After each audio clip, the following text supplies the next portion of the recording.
सन 1970 से साइंटिस्ट लगातार कई सारे निर्देश जारी कर रहे थे केमिकल्स को लेकर, जिन्हें हम आम तौर पर रोज़ाना इस्तेमाल करते हैं, और इस वजह से एनवायरमेंटल प्रोटेक्शन एजेंसी ने क्लोरोफ्लोरोकार्बन के प्रोडक्शन पर 1978 में बैन भी लगा दिया। फाइनली 16 मई 1985 को पहली बार साइंटिफिक जर्नल नेचर में ब्रिटिश एंटार्क्टिक सर्वे के 3 साइंटिस्ट ने बताया कि साउथ पोल की तरफ ओजोन का लेवल काफ़ी लो है, और उनकी इस डिस्कवरी, जिसे आमतौर पर ओजोन होल भी कहा जाता है, अर्थ के एटमॉस्फेयर को नुकसान पहुंचाने की मानव जाति की क्षमता के साथ क्लाइमेट एक्टिविज्म के इतिहास में सबसे प्रसिद्ध सफलता की कहानियों में से एक बन गया।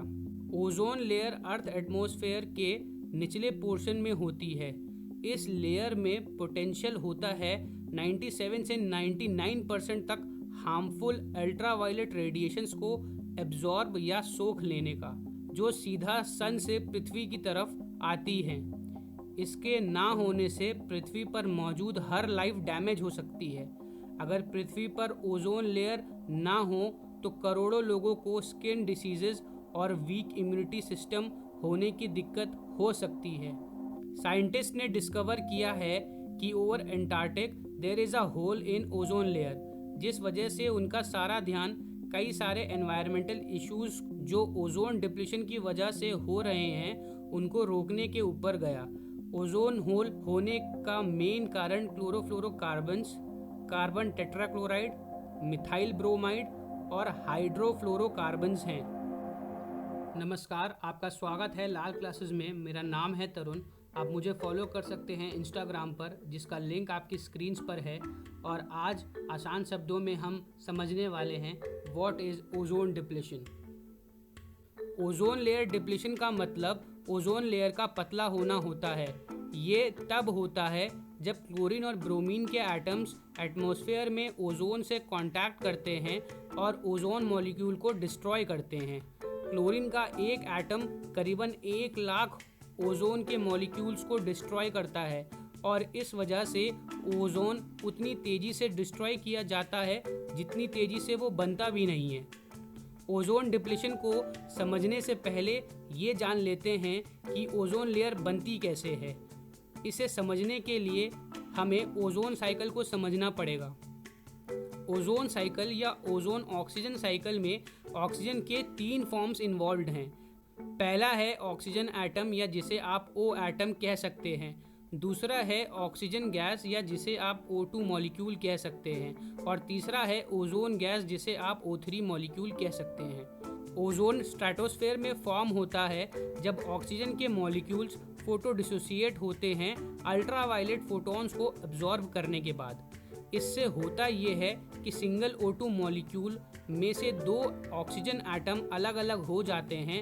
अब ये सिंगल O एटम कंबाइन होते हैं एटमॉस्फेयर में प्रेजेंट ऑक्सीजन यानी O2 मॉलिक्यूल से, और फिर O3 मॉलिक्यूल यानी ओजोन बन जाता है।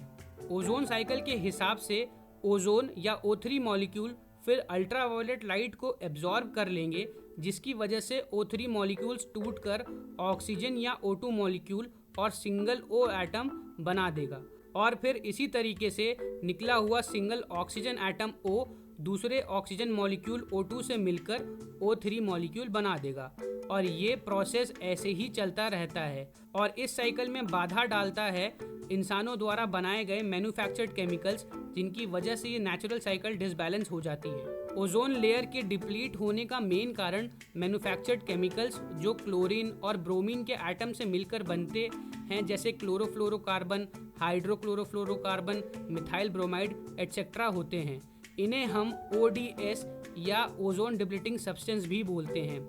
ये सारे कंपाउंड्स हमारे आसपास हवा में रहते हैं, और इससे पहले ये किसी और एलिमेंट से मिलकर मॉलिक्यूल बनाएं, इन्हें टर्बुलेंट मिक्सिंग की वजह से ट्रांसपोर्ट कर दिया जाता है स्ट्रेटोस्फेयर में। और फिर जब ये स्ट्रेटोस्फेयर में पहुंच जाते हैं तब ये अपने एटम्स को रिलीज कर देते हैं from the halogen group photo dissociation के माध्यम से। फोटो डिसोसिएशन में मॉलिक्यूल से एटम्स को अलग कर दिया जाता है फोटोन पार्टिकल्स की मदद से। फोटोन पार्टिकल्स वो पार्टिकल्स होते हैं जिनका ना वज़न होता है, ना ही उन पर कोई चार्ज होता है, और साथ ही साथ उनमें काफ़ी ज़्यादा एनर्जी होने की वजह से वो बहुत तेज़ी से मूव करते हैं। जिस वजह से होता ये है कि ओजोन यानी O3 टूटकर ऑक्सीजन मतलब O2 बन जाता है। आप इस प्रोसेस को देखकर ये समझ सकते हैं, जितना ज़्यादा हेलो कार्बन या ODS एटमॉस्फेयर में रिलीज़ किया जाएगा, उतना ही ज़्यादा ओजोन डिप्लीशन बढ़ेगा। अब आइए उनके बारे में पढ़ते हैं जिनकी वजह से ओजोन डिप्लीशन होता है, जिनमें पहला है क्लोरोफ्लोरोकार्बन। क्लोरोफ्लोरोकार्बन या CFCs मेन कारण हैं ओजोन लेयर डिप्लीशन के। ये solvents, spray, aerosol, refrigerator and air conditioner के द्वारा रिलीज़ किए जाते हैं। मैं आपको फिर से बता दूं, क्लोरोफ्लोरोकार्बन्स के मॉलिक्यूल्स स्ट्रेटोस्फेयर में अल्ट्रावायलेट रेडिएशन की वजह से तोड़े जाते हैं और इनके टूटने की वजह से क्लोरीन एटम स्ट्रेटोस्फेयर में रिलीज हो जाता है। ये एटम फिर ओजोन से रिएक्ट करते हैं और ओजोन को डिस्ट्रॉय कर देते हैं। Second, unregulated rocket launches. Researchers कहते हैं CFC से ज़्यादा ओजोन लेयर के डिप्लीशन रॉकेट्स के अनरेगुलेटेड लॉन्चिंग की वजह से होते हैं। अगर इसको कंट्रोल नहीं किया गया तो ये 2050 तक ओजोन लेयर के बहुत बड़े हिस्से को नुकसान पहुंचा सकते हैं। तीसरा, नाइट्रोजनस कंपाउंड्स। नाइट्रोजन के कंपाउंड्स जैसे कि NO2, NO, N2O भी बहुत ज़्यादा जिम्मेदार होते हैं ओजोन लेयर डिप्लीशन के। और चौथा है नेचुरल केसेस।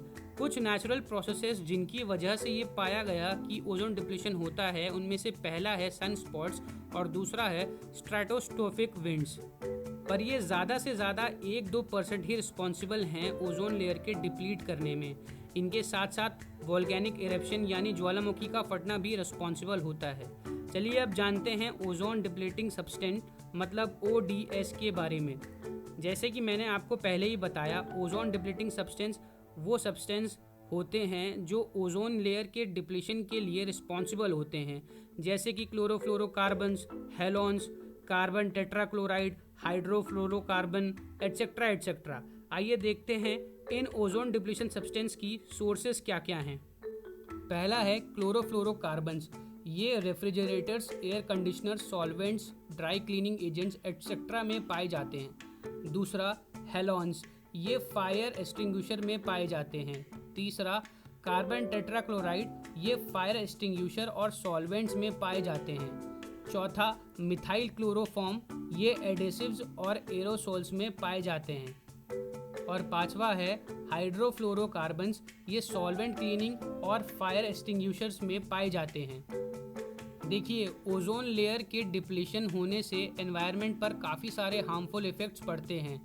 आइए देखते हैं कुछ मेजर इफ़ेक्ट्स जो ओजोन डिप्लीशन की वजह से इंसान और वातावरण पर पड़ते हैं। Effects on human health.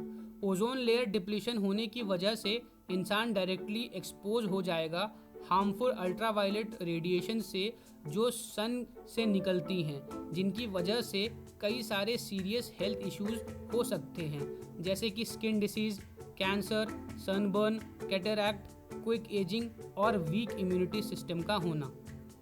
Effects on animals. Ozone depletion की वजह से सन रेडिएशंस एनिमल्स को डायरेक्ट हिट करेंगी, जिस वजह से जानवरों को आई और स्किन कैंसर हो सकता है।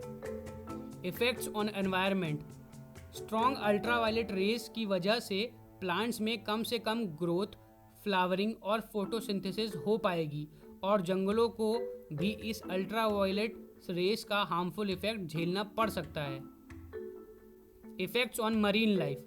प्लैंकटॉन्स, जो कि मरीन लाइफ में रहने वाले बेहद छोटे ऑर्गेनिजम्स होते हैं, वो भी इन हार्मफुल अल्ट्रावायलेट रेज के एक्सपोजर में आने के बाद सर्वाइव नहीं कर पाएंगे। आप ऐसा समझ लीजिए कि प्लैंकटॉन्स एक्वेटिक फूड चेन का बहुत ज़रूरी हिस्सा है। अगर प्लैंकटॉन्स डिस्ट्रॉय हो जाएंगे तो मरीन एनवायरनमेंट की निचली लेवल की फूड चेन प्रभावित हो जाएगी, जिसके बाद असर सीधा मरीन लाइफ के बड़े जीवों पर पड़ता है। ओजोन लेयर का डिप्लीशन होना एक बेहद ही सीरियस इशू है और अलग अलग देशों में कई प्रोग्राम सरकारों द्वारा चलाए जा रहे हैं। हालांकि इन प्रोग्राम्स का फ़ायदा तब ही है जब हम इन्हें इंडिविजुअल लेवल पर इस्तेमाल करना शुरू कर दें। तो फाइनली अब बात करते हैं क्या है सॉल्यूशंस ओजोन लेयर डिप्लीशन को कम करने के। पहला, अवॉइड यूजिंग पेस्टिसाइड्स। हमें पेस्ट्स और वीड्स से अपने खेतों को बचाने के लिए नेचुरल मेथड्स का इस्तेमाल करना चाहिए इंस्टेड ऑफ यूजिंग केमिकल्स। एक इंसान इको फ्रेंडली केमिकल्स का इस्तेमाल कर सकता है to remove pests and weeds manually. दूसरा है minimise the use of vehicles. Vehicle large amount में ग्रीन हाउस गैसेज रिलीज करते हैं, जिनकी वजह से ग्लोबल वार्मिंग और साथ ही साथ ओजोन डिप्लीशन होता है, और इसलिए हमें व्हीकल्स का कम से कम इस्तेमाल करना चाहिए। तीसरा, इको फ्रेंडली क्लीनिंग प्रोडक्ट्स इस्तेमाल करें।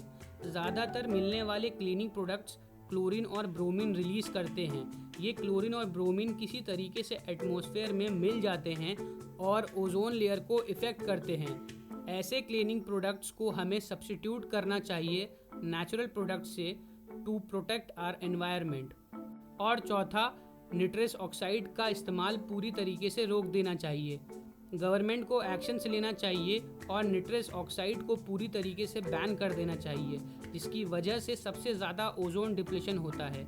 और लोगों को अवेयर करना चाहिए about the harmful effects of nitrous oxide, और उन्हें बताना चाहिए कि इस गैस की वजह से हमारा एनवायरनमेंट कैसे बर्बाद हो रहा है। आई होप आपको ओजोन लेयर डिप्लीशन के बारे में काफ़ी कुछ समझ में आया होगा। मिलते हैं अगले वीडियो में, तब तक अपना ख्याल रखें और दूसरों की मदद करें।